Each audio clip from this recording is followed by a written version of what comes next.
Welcome back to my channel, sports fans. Okay, let's get into this one right here. It's not a joke. Bronny is putting up Draymond Green numbers. Don't laugh. Bronny James is putting up Draymond Green type of numbers.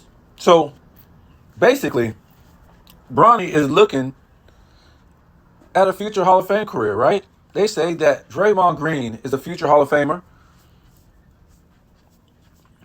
And that's probably only based on championships, right? But Bronny, he's probably going to be an NBA player when we look at Draymond's stats. So first, let's look at Draymond Green, his career stats.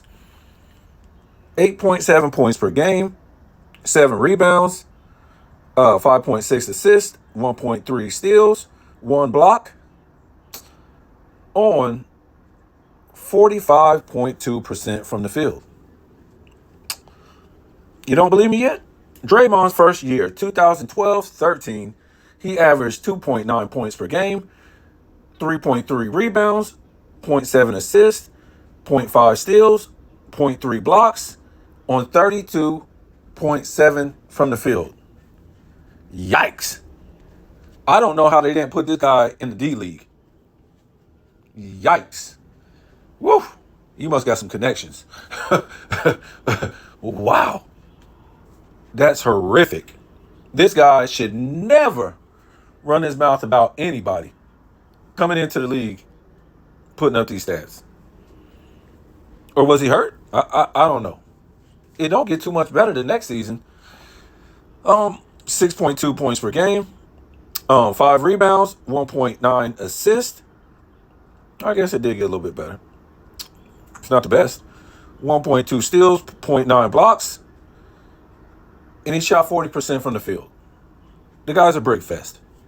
And let me see, about 5 attempts a game, a little bit over that. 3 the first year.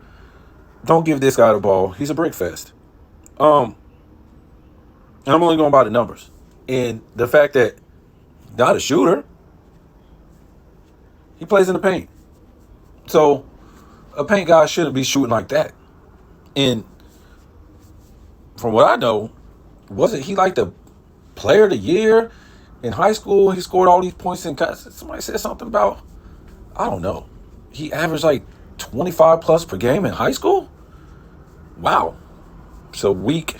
I hate to go say it, man, but wow. How bad does that high school, well, the regional schools that he was playing, how bad do they have to be? Because this guy's putting up crappy numbers here. His third season, 11.7 points per game, 8 rebounds, 3.7 assists, 6 steals per game, 1.3 blocks on 44% shooting. Okay. We ain't going to beat up on him. Too bad. Now, he does up his stats in these next, 1, 2, 3 years. Those are the championship years, right? You know, it goes from 14 points. The highest was 14 points. Then you have 10, 11. You can see the rebounds went up to 9, assists 7. Steals pretty much stayed the same. His field goal percentage went up to basically 50%. Then it starts to drop in 17, 18. You could say because Durant came there, and he took more points, probably rebounds, but he ended up shooting 41% and 45% the years Durant was there. So the last year Durant was there, 2019, he just fell off a cliff. Didn't he get a contract in one of those years when Durant was there? I'm not sure. So the last year Durant was there, he went back to his old self. Like it was his first, 3 years, to the 7 points per game, the 6 rebounds, and the 6 assists. And it goes from 7 as we go down the years, all the way until now. 7 points, 8 points, 7 points, 7, 8, 8. The rebounds, underwhelming, 6, 7. I mean, because this is really the only job he's got, right? To rebound and throw you some assists, right?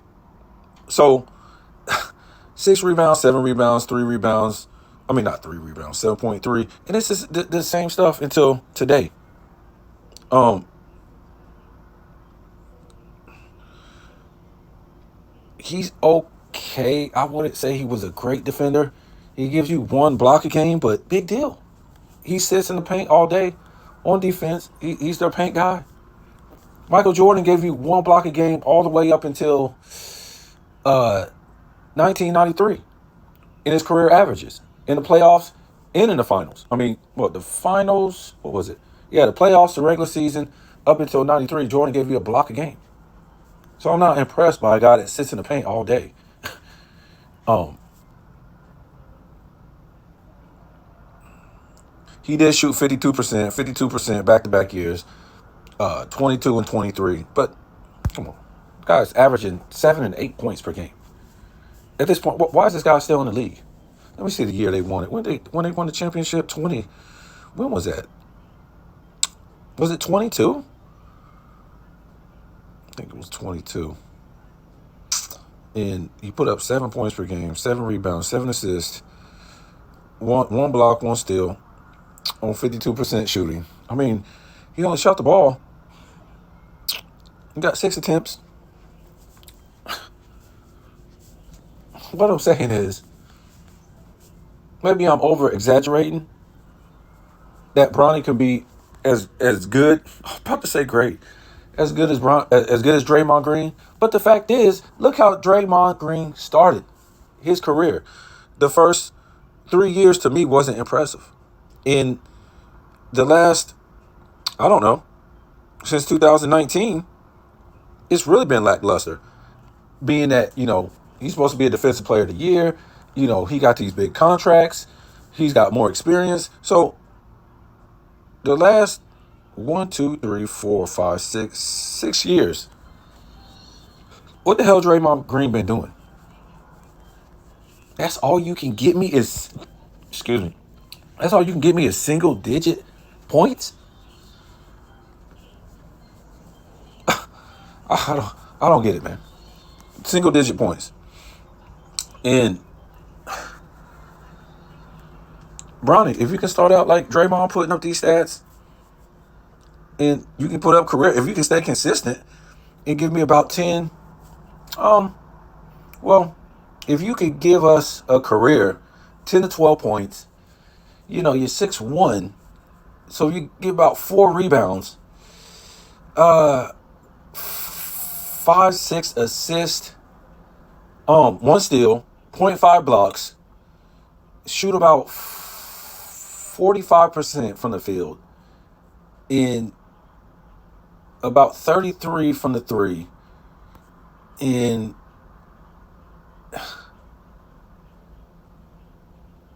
about 75 from the line, you're an NBA player.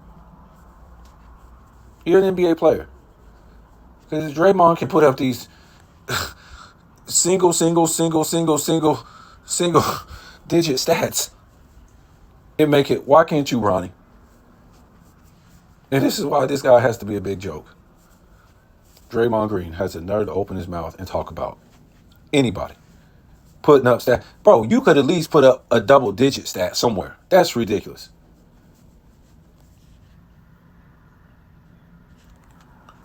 So let me say this. Bronny does not deserve to be in the NBA. We're looking at his first 2 games, and let me tell you what. They said he was going to do a little thing where he's going to play with his father for a couple games. Then they're going to send him down to the D-League, G-League, whatever it's called. He doesn't deserve it. This is embarrassing. He wasn't good enough in college. Why did he come to the NBA? You dummies talking about, give him a chance. He gonna blossom. He's still young. He wasn't good enough in college. What don't you guys get? If you take the test in college to be an engineer, to be a doctor, things like that, to get a degree,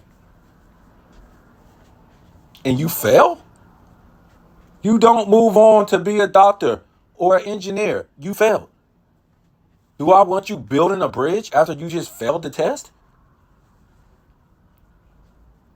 Do I want you operating on, or what I just say, should you be operating on somebody after you failed the test?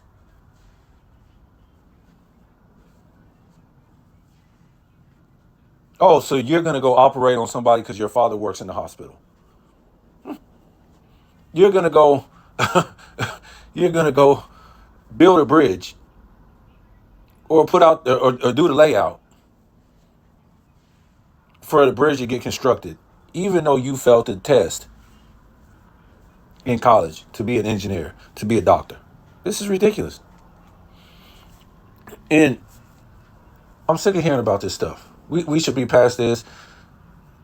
Nepotism. This is not the same. What LeBron did. It's not the same.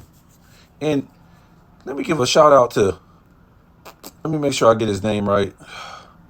I mean, he puts out good content, putting the brakes on LeBron James all the time. Or maybe, I thought I had his name on here. I think his name is, I don't know if he knows who I am. My channel, I think, is it D? Alan Ricks? Let me see something real quick.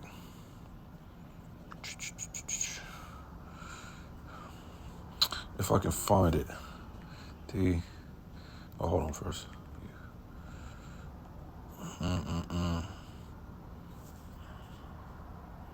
Give me 1 second. I want to make sure I get his name right. What the heck is this?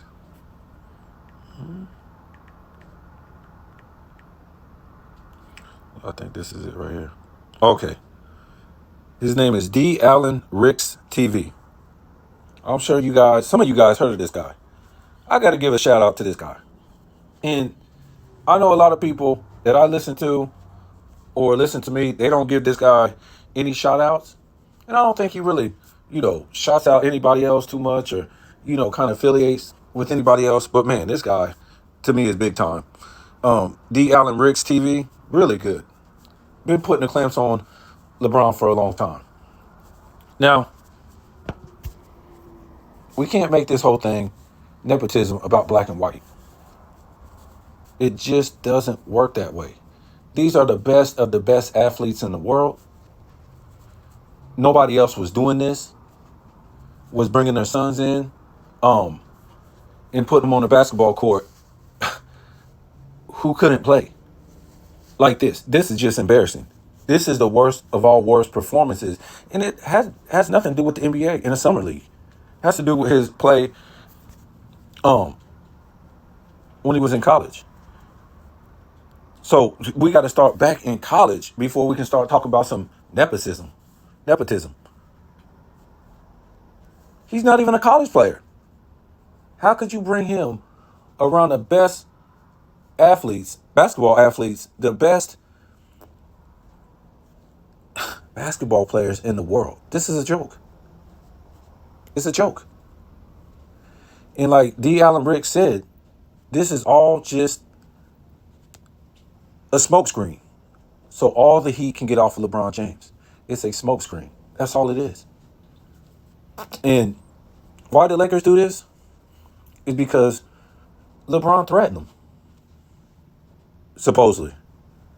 And he will get what he wants from any team. Because guess what? Not because he's an all-time great top 5 player. He's got positional skills. Or he's going to come through in the clutch. He's going to be a team leader. Because you have his brainless, low IQ, 2 brain cell having fans that will follow him around. And his merch will sell. His tickets will sell. So if you don't give him what he wants, he'll leave. And this is what the Lakers had to do. Give him what he wanted. They didn't do it because they thought Bronny was a good player or he was going to amount to anything. They did it because this is what LeBron told them to do. And if you don't do it, I'm going to leave. And you're not going to make the same money when I'm gone. Not initially. You're not. So they're doing what they're told for the love of the money. That's what the Lakers doing. They don't care about winning no more. They care about the circus. The NBA cares about the circus. They don't care about winning. Nepotism. This, to me, this has nothing to do with no employment at a job or, white people this, white people that. Let me tell you what. Other races do the same thing. Spanish people hire their own people. Asian people hire their own people. If you're worried about your own people or getting hired in a position, your people should start up businesses, right? Black people have been having hundreds and millions and billions of dollars. The same people that will say black power this, black power that, black, the celebrities, all these people with money, but will never start no companies, corporations for their own people to go work for. Michael Jordan. Where's your companies and corporations and your industries to build bar stools, make paper, make napkins, make radios, make cups? You could manufacture an industry to do anything. Oprah Winfrey, Denzel Washington, all these different black people with money. LeBron James, Kevin Garnett, all these black people with money, whether it's in sports, entertainment, Hollywood, black people with hundreds of thousands of dollars. Where's the industries? Where's the industries? How about the black politicians that always scream, black this, black that? You have money. You're a politician. You have hundreds of thousands of dollars. What about Jesse Jackson? All the money that he done got. Al Sharpton. Where are these industries and businesses to hire your own people? So you don't have to worry about this stuff, right? Getting a certain position. Nepotism from other races. Where's the industry? I've been saying this for years. Where's the industries? I mean, we make a whole different video on that. What about all these NBA players that don't play, NFL players that don't play all these decades? Where is the industries for your people to go work, to make shirts, to make beds, anything, to make cars? You don't have to have a different sports league to make pillows. Anything you see sitting around an office, a house, anything, perfume. Where's the industry where your people, not only would your people go and make this stuff, but you will make money too as an owner, and you would have all your people in place, and then you would have corporate offices with your own people there. Where's it at? Hmm?